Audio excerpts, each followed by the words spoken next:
La France insoumise lance sa campagne législative à Villejuif, près de Paris, une convention autour de Jean-Luc Mélenchon. Des candidats venus de toute la France chercher leur matériel de campagne. Moyenne d'âge 41 ans, 94% d'entre eux sont des novices en politique.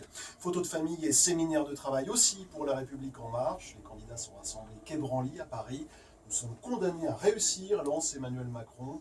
Avec le modem, la hache de guerre semble enterrée, même si l'équipe Macron doit encore avaliser l'accord conclu avec François Bayrou, une centaine d'investitures pour des candidats modem.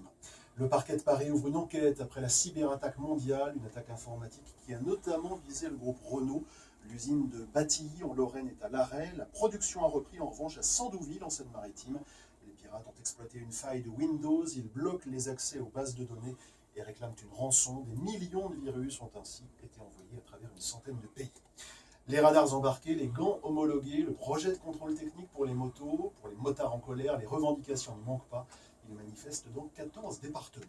Dernière ligne droite des révisions pour les 700 000 candidats du bac. Dans un mois tout juste, c'est le coup d'envoi avec la philo le 15 juin. La Benjamine des candidats à 13 ans, c'est une élève de Guadeloupe, et la plus âgée, 74. Et puis Saracens-Clermont, c'est l'affiche de la finale de Coupe d'Europe de rugby, coup d'envoi tout à l'heure à 18h à Édimbourg.